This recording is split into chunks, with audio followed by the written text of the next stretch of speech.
Hello everyone and welcome to my channel. My name is Valerie and today I'm going to show you how to take in the waist of your jeans like a professional. My full-time job is working as a tailor in a boutique, which is why I don't release videos very often. I do fit on some clients and then tailor each garment precisely to their body. Today I want to show you how to professionally take in the waist of your jeans. There are actually a few different methods to do this, but if I showed them all, the video would be an hour long, so I'll focus on the most efficient one, which works for the most jeans. So let's get into the tutorial. Okay, so here are the pants. From the front, they look great and feel like they fit well, but when you turn around, you'll see the problem, right at the back waist. The hips and everything else fit fine, but there's this buckle of extra fabric that sticks out, and I'm not happy with that. It also looks pretty bad when you sit down, so we want to get rid of it. This process is much easier if someone helps you, but if you're working alone like I was, here's what you can do. Pull the back of the waistband together until it feels snug, but not too tight. Then feel where it fits comfortably and mark that spot. I made marks where my hands were holding the fabric. That's basically all I can do by myself. If you're working on someone else, it's way easier, but this method still works. Also, while editing, I realized I forgot to mention something important. Many home sewn machines may not be strong enough to sew through denim, so before you take apart your jeans, test your machine by sewing through several layers of thick fabric. If your machine is old or struggles to sew through just the layers, it might not be up to the task. Be sure to test it first to avoid ruining your jeans. The back of the jeans is sewn together with what's called a flat felt seam. If you look closely, the edges are folded into each other's, and there's a double row of stitching that goes through all the layers, creating a very flat and durable seam.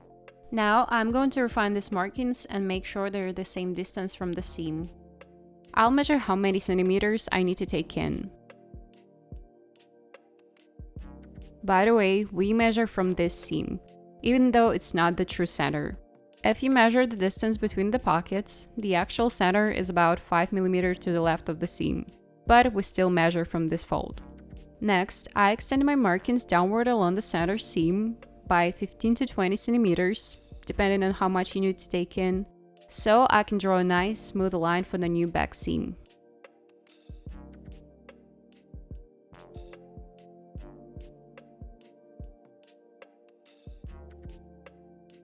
Now I'm using a single edge razor to remove the bell loop and the label.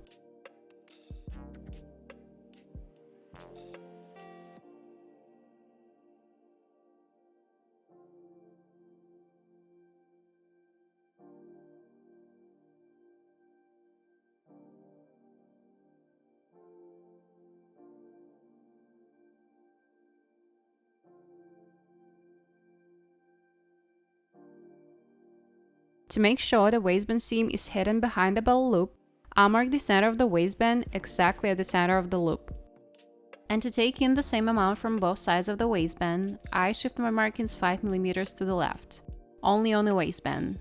The center back seam stays as it is.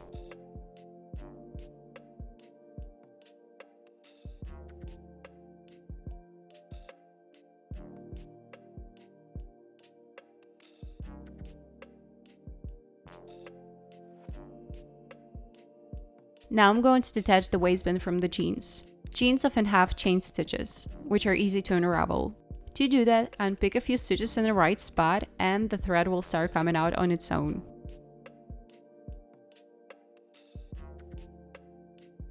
Also, remove any inner labels.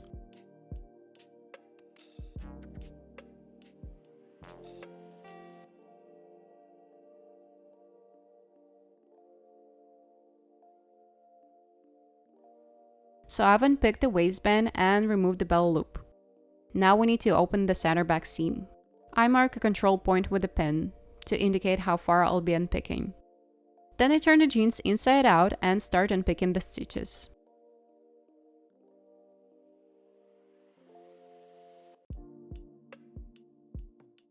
They come apart easily if you pull on the thread. Now that I've opened the center back seam, you can see that the seam allowances are different widths.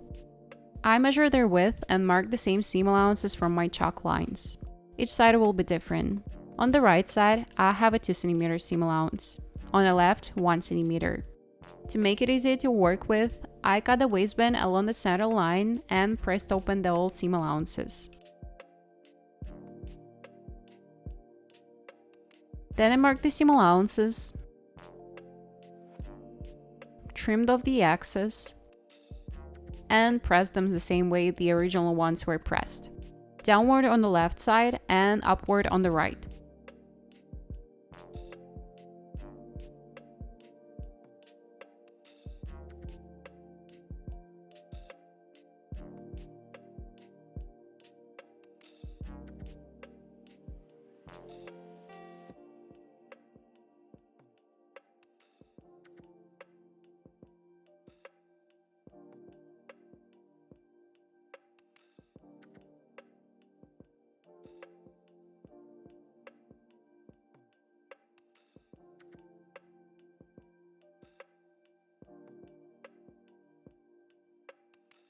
Here's another look at how I press the seam allowances.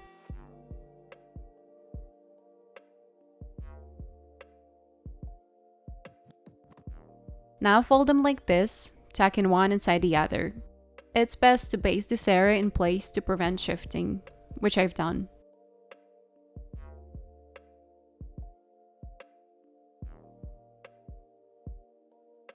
Next, I press everything well in this position.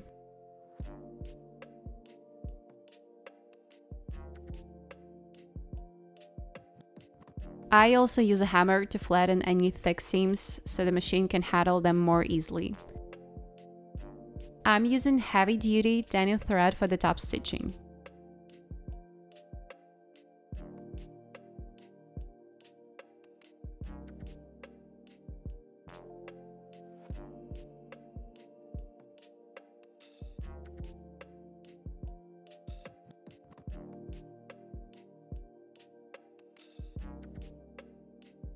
And here's the seam I ended up with. Make sure your seams align at this spot. Now take the bell loop and sew it back onto the edge of the jeans.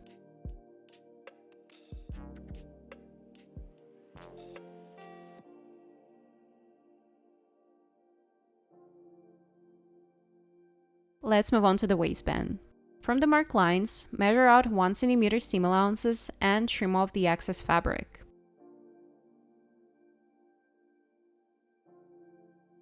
Then I pin the waistband pieces together so that the crease lines match on both parts, and I sew the seam.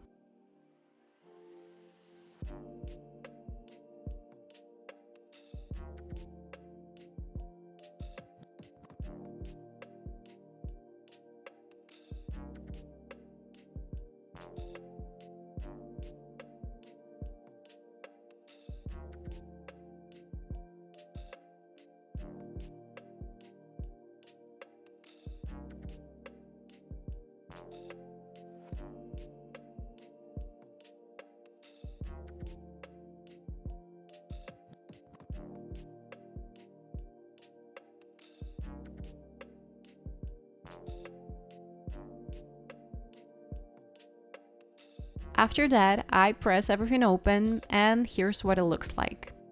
As you can see, the lines match up perfectly.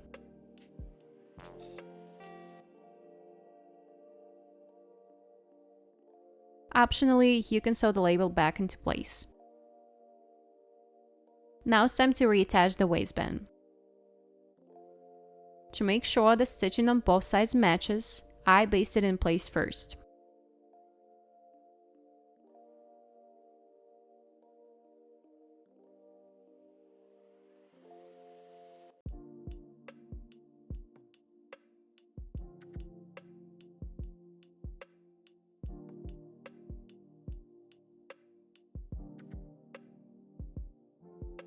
Then I sew along the bottom and top edges of the waistband.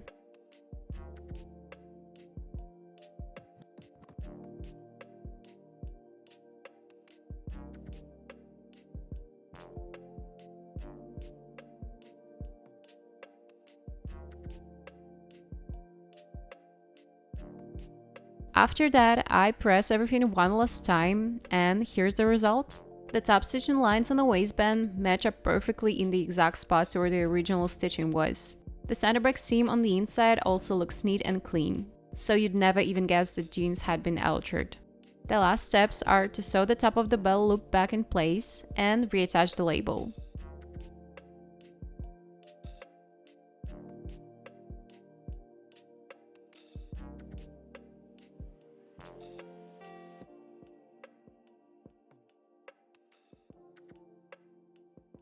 And your jeans are done.